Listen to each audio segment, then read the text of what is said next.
Welcome to today's broadcast of North Idaho College Public Forum. The crew is comprised of NIC television students, and your moderator is North Idaho College political scientist Tony Stewart.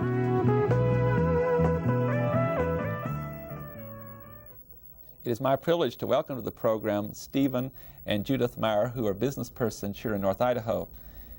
From time to time, they take time off and they travel around the world. And we've had them on this program before. About a year ago, we had them here after they'd visited Asia. They have very recently returned from Africa. One of the countries they visited was Kenya, and now they're back, and they have very graciously consented to come and be on the program again. I'm so impressed with their appearances because while in those countries, they look in depth at the economic, political, and social issues and people while they're there. And as my friends, I'm very happy once again to welcome you to the program. Thank you, Tony. And as always, I'm very happy to have on the panel State Senator Mary Lou Reed, and I will invite Senator Reed to commence the questioning. Thank you, Tony. Judy and Steve, you have very thoughtfully included maps today.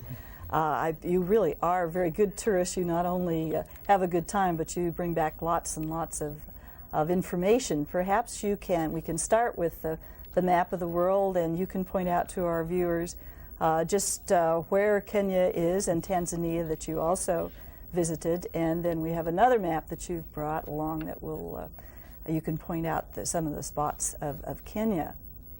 How about if I start that, since I'm sitting next to the map? And our family began to learn geography and location of countries by studying this map, where we traced our journey from the United States to Europe, where we changed planes and flew then from Europe to Kenya, which is here on the equator. Just south of Kenya is the country of Tanzania.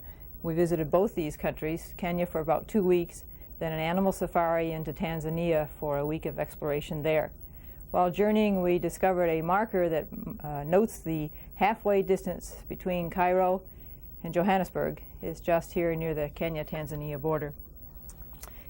Might be interesting to note that the distance to fly from Kenya over to the western shore of Africa is equal to flying from London to New York. So one of the first things we had to become accustomed to was the size, the mass of Africa. It is 4 times the size of the United States. And did you have a real sense of this vastness everywhere you went? Were you aware Flying of certainly space? Convinced us, yes. Traveling in Kenya. We flew all night and was over Africa the whole time. Steve, why don't you give us fill in some of the background in terms of the political history and the population facts of Kenya and Tanzania? Let me be very brief, Lou, but it helps understand some of the things we might say later. East Africa is part of Africa that has had the longest history of colonial influence, and in recent history has enjoyed more political stability than any other part of the African continent. The history is real simple. About 1500, the Portuguese came to East Africa, and they were the dominant colonial influence, and only along the coast for about 225 years until they were pushed out by the Arabs. And in the beginning part of the 17th century, why the Arabs were essentially at the center of the slave trade, and a great deal of the foreign wealth that came to East Africa came as a result of the Sultan of Zanzibar and the slave trade. The British East Africa Company leased that part of the coast from the Sultan of Zanzibar in 1887, and that began the advent of modern times there. The Germans came to what's now Tanzania about the same time, and they both began to build railroads from the coast into Central Africa, headed toward Lake Victoria, or the upper part of the Nile, which was viewed at that time to be an important political objective, about 1898. And to give you some context of history, it's important, it was fun for me to read, that some of the early newspaper reports in London about the controversial Ugandan Railway, which at the time was the most expensive colonial endeavor that the Parliament had ever undertaken, and it was very controversial in England. The newspaper reports were written by a young man named Winston Churchill, who was a reporter in Africa at that time. And so African history is kind of fun because the modern part of it is very similar to history here in Coeur d'Alene, where the early events of our kind of things are 75 to 90 years old. you might remember the Mau Mau uprisings Right. in the 50s, and that was in the early 60s. That was the African national movement to unseat the British influence. Which they did successfully. Which they did successfully, and Kenya became an independent nation in 1963. The really glorious part, or the romantic part about Kenyan history occurred between 1925 roughly and 1950. The British inherited Tanzania after World War I. You remember in the movie Out of Africa, there was the portrayal of the good life for the British colonists. At that time, there were only... And the White Highlands, that's right. There were only about 3,000 white people in all of Kenya. And it must have been a marvelous experience. The Kenyan Highlands are... For the whites. For the whites, that's right. Are 6,000 feet in elevation, about on the equator, 3 degrees south of the equator, so that the country is lush. Coffee plants just grow naturally, practically. You remember in the movie Out of Africa why the husband went off to war, and that was World War I, and the Germans were just 100 miles, or the German colony was 100 miles south of Nairobi. And in fact, there's a fun quotation that Judy found from Burl Markham, who said that she was a white person in Africa, who said that some fella got shot in a place she couldn't pronounce in Yugoslavia, and as a result, that's right, Sarajevo and Prince Ferdinand, as a result, all of Africa was turned upside down, because here was this war of European powers taken to Africa where they didn't know what the issues were, and for the most part didn't care, but got pulled into this war. And that's some of the setting of what happened in that film. That film has been remarkable because it's had a tremendous influence on the tourist trade in Kenya and Tanzania. You were saying earlier that it increased the number of tourists immeasurably. I've heard about 25%. I heard it doubled it, but everybody seems to refer to Out of Africa, and an important tourist stop in Nairobi is Karen Blixen's home. And we had a chance to go out and see that, and we had a chance to go out to the little ridge where Dennis Finch-Hatton and her lover boyfriend was buried. And if you saw the film, you remember the picture of the Mau Mau warrior on the ridge and the lion sleeping there, the Maasai warrior. Yeah. That's all very realistically portrayed in the film, and I can think that the film is a good representation of what Kenya looks like. It's a beautiful place. Well, are the vestiges of colonialism still there? Are you still very aware that it was a colonial country and that it had other kinds of cultures influencing it, or does it seem like a modern democracy? Judy, we're looking at you. Evidently, this is your specialty. I have some thoughts. Both of us do. We'll contribute as we go. Probably for me, in looking at the country, both as a tourist and just as a caring member of the human race, how are folks doing in difficult circumstances? Because it seems to me Kenya still has some difficult circumstances. Yes, colonialism helped develop roads, the railroad, communication, and yet the operation of those facilities is still difficult and challenging. And when it's wonderful to have a telephone system, but when your country's made up of 40 tribes who all speak entirely different kinds of languages, the telephone may not be the solution to communication. And it struck me as we talked with various folks, the cab drivers, the waiters, the kind of people we as tourists had occasion to visit with, that they all speak 3 languages. The English that I need as a tourist, the Swahili, which is the mandated international language within Africa, plus their own tribal tongue. And so that led me to think about education and the fact that, yes, the colonial impact was helpful there. With that colonial impact came the heritage of uniforms for schools. Well, in a country where the wages may be 30 cents a day when you pick coffee beans in a coffee plantation, to pay for the uniform, to gain admission to the school, is a dilemma that is not yet resolved. Even though the state does require education through the 8th grade, there isn't an equitable system for allowing everyone to obtain the education. The University of Nairobi, the common language, required language is English. In Parliament, it seems to be a mixture, as we understand it, of Swahili and English, and some folks are not really in command of some of the languages. It makes the operation of the government and the activities in the country challenging. All very mixed blessings. Yes, very much factors. so. Mm-hmm.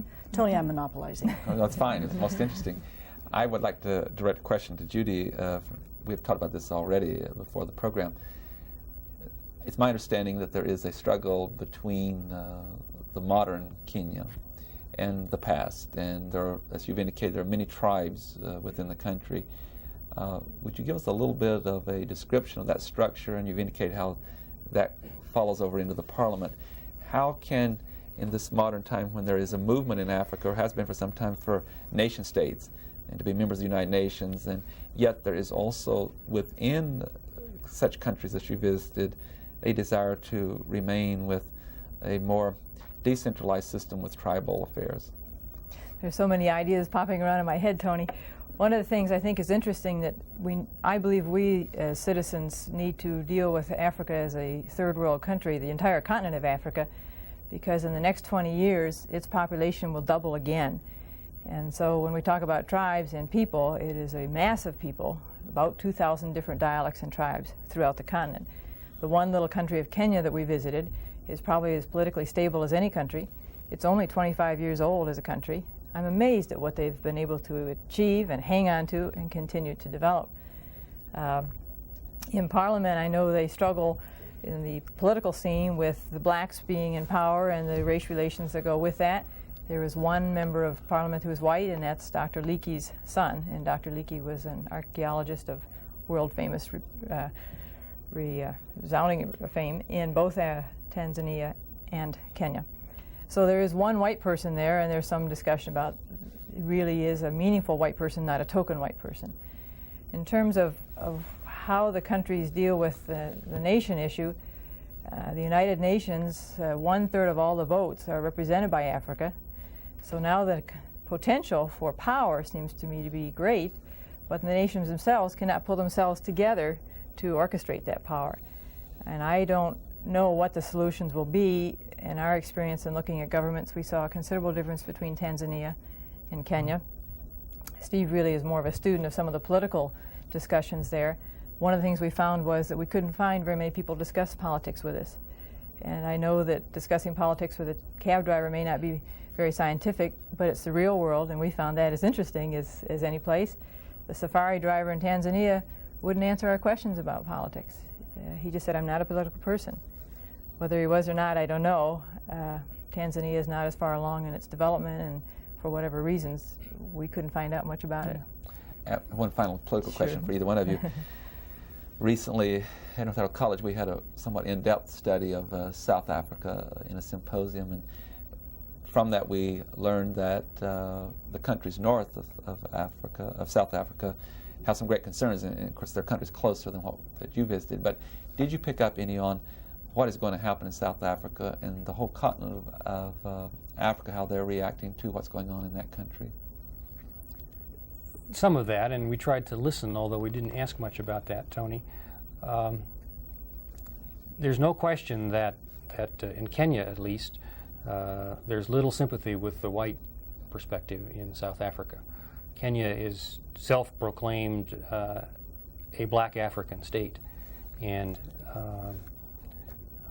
I think that some of the same conclusions that came from your symposium, that there's grave danger of real serious political upheaval in South Africa. And that's probably a bellwether for the prospects for much of Africa. The tribal question you asked is really significant because there's a tremendous clash going on between tribal heritage and what we think of as the modern world. Now, I think that's our opinion. It may not be everybody's opinion in this world. There are 400 million people in Africa, about twice the population of the United States. The population is growing at roughly 4% a year, which means it doubles every generation. 20 years, it's going to be 800 million people, or roughly the year 2000. When you think about the demands that puts on all of the infrastructure of not only the nations but the whole continent, there's really a ripe opportunity for very challenging political times. In 1960, the typical African family had, or African woman, had 6 children. In 1970, the typical African woman had 7 children, and in 1980, the average was 8.3 children. The cultural heritage is that there is economic security in having more children. And you could conclude that as time has evolved, the question of family economic security has been judged by family units as going downhill because they're having more children, and of course the survival rate for the children is greater than it used to be. the education situation is extremely difficult. Half of the population of Kenya, in fact of all of the continent of Africa, Indeed, both. is under 15 years old. The task of investing in the economy at a pace to meet the service needs of those people and to provide employment for them is a capital formation task that's just almost impossible. And then the picture has been painted, and I think it's a reasonable scenario that as African population grows and the demands upon the culture grow, the intervention by outsiders, principally Western world countries, the probability of intervention grows substantially, and the economic resources, the natural resources, the oil, the minerals in Africa, not to speak of the human resources, will, I think, wind up in the not too far distant future real controversial subjects. Thank you. Mary Lou Reed. Oh, well, is the government in either one of the countries, particularly Kenya, doing anything about the population control? That was certainly a question I had, Lou, Right. and it was one that I both looked at as from a women's issue and the role of women in a country and what expectations both of themselves and by others for them. And yes, I see posters talking about family planning. I see teenage sexuality education being talked about. I can't tell how much of it is actually being delivered in the classroom.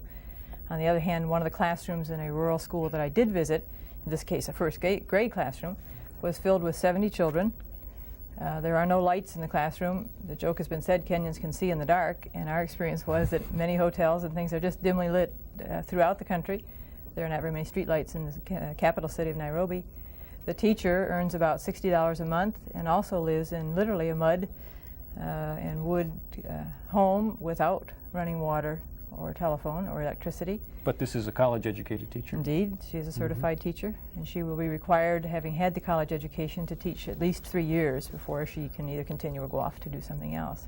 And as a college-educated teacher, is she probably feeling some responsibility to make sure that the sex education, et cetera, is available She understands. to this burgeoning That's population? right. And as we pondered, as we looked around the country, and we don't need to mean to be so bleak about the country. It is a remarkable country, and we thoroughly enjoyed it. The people are very kind and open and willing, and we never felt any discomfort being white and having 2 children with us. If anything, that's an entree.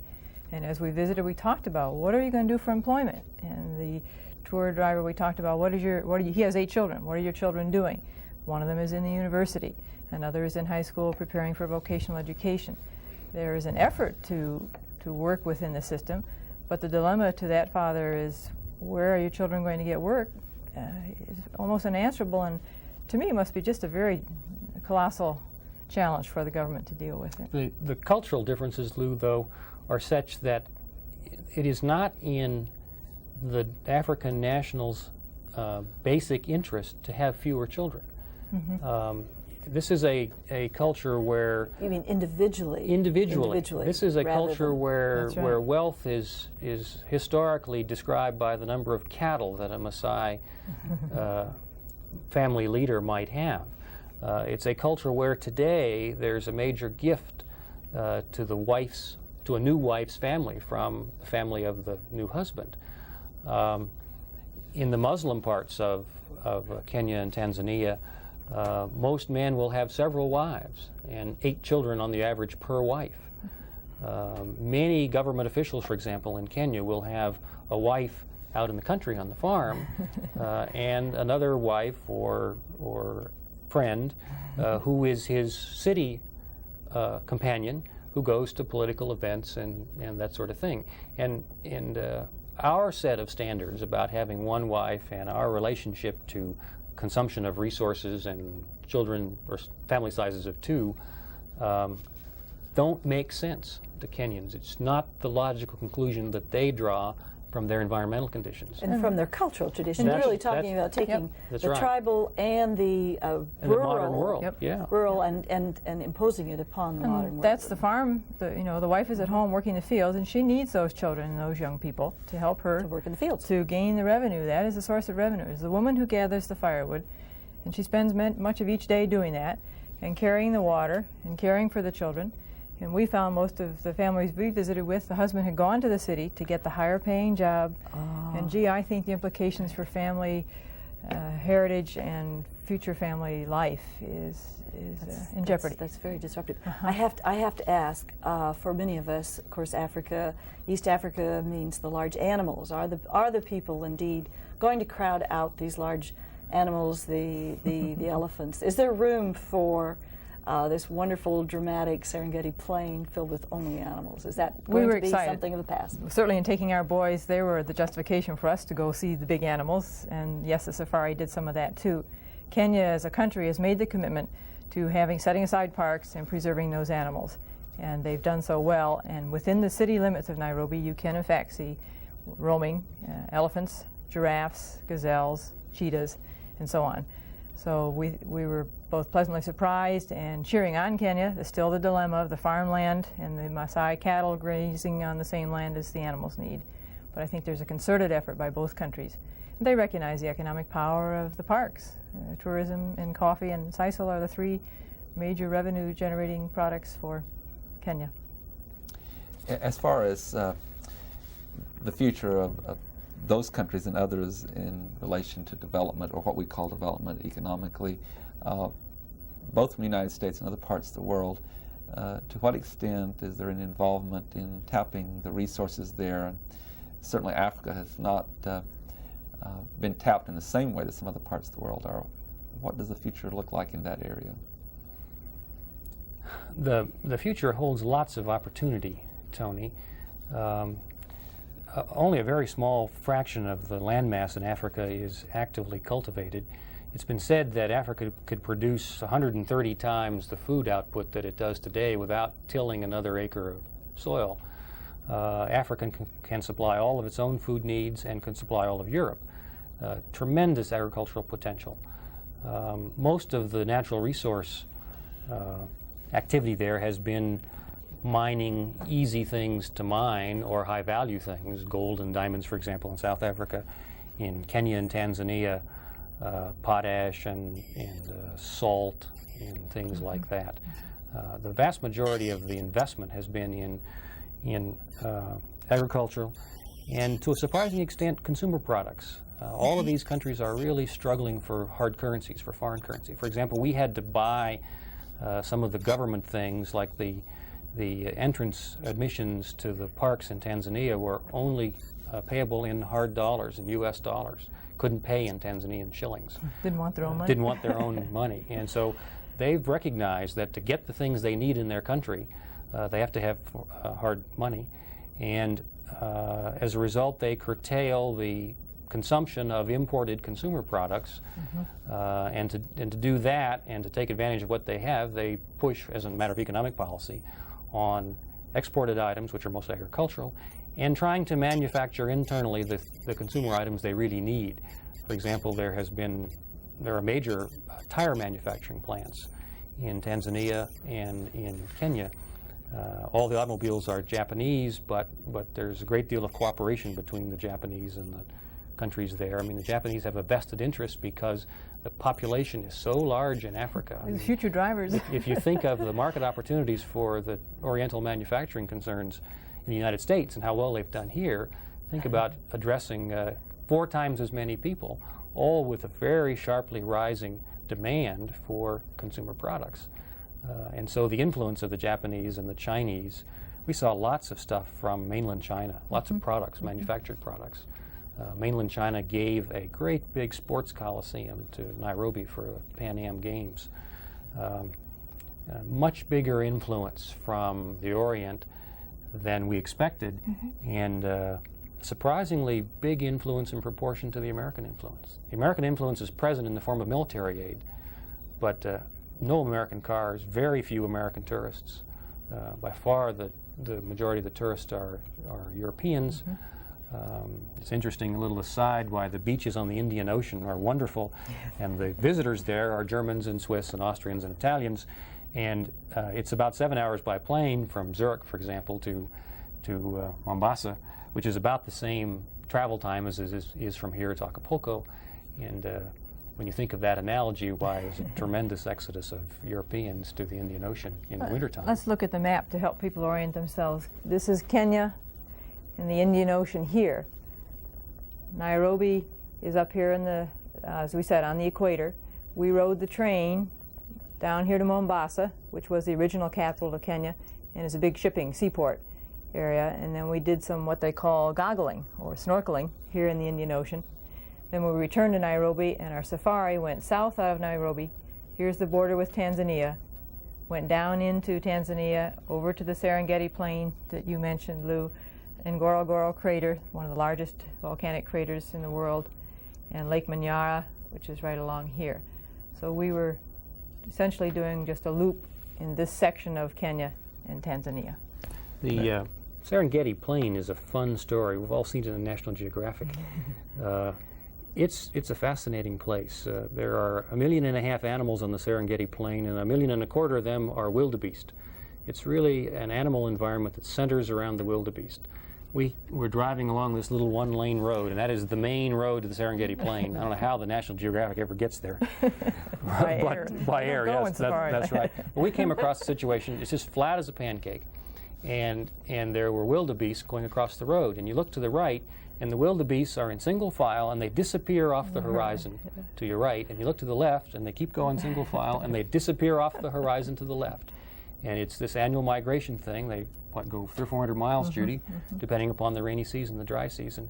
And all the rest of the large animal environment there centers around the wildebeest. The big animals like the lions, all the carnivores are there. In the tall grass, looking for the small critters. Tall grass, and there's lots of Thompson's gazelles and little antelope-like critters. Wonderful birding, Lou. Lots wonderful. of zebras. Tell Scott there's good birding. Yeah. Lots of lions. You know, lions are the thing that everybody wants to go see, and I thought we'd be fortunate to see a lion. And our driver said, "Oh, no problem. Tell me how many lions you want to see." And sure enough, we got so we would drive up to lions, and we would be from here to you practically. We were in the car, and the lions there on the grass. And pretty soon we quit taking pictures of them because there were so many. The lions are wonderful to watch. They're practically pettable, great big cats.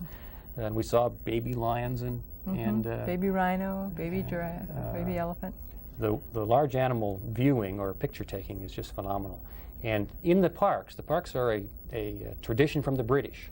We owe the colonial influence credit for these parks, and the governments have continued them. I think the animals are reasonably well protected, Lou. There's some poaching issues, but I don't think those are major issues. And so the animals will be there for a while for people to go enjoy. The people that are there, do they somewhat just take those for granted because they're there each day? And they don't have the same maybe concern that outsiders would have. But we saw particularly the German Frankfurt Zoological Group working hard, and many young people coming to some of the Serengeti areas where there are outposts, studying the cheetahs, for instance, putting radio collars on them, asking us tourists anytime we sighted one, be sure and enter on the lobby list where you saw it and what you saw, because the data collection needs to be done by everybody. It is such a vast area to keep track. I have to close the program with that. On behalf of Mary Lou and our staff, I want to thank both of you. I want to say to you that when you retire, you must take up tour guides and reporting on television. You do such a super job of doing that. Ladies and gentlemen, our guests have been Stephen and Judith Meyer, who have been discussing their trip to Africa. And we're very grateful to them for giving us this most informative report. I want to invite you to be with us again next week. Until then, please have a good week. I am Tony Stewart.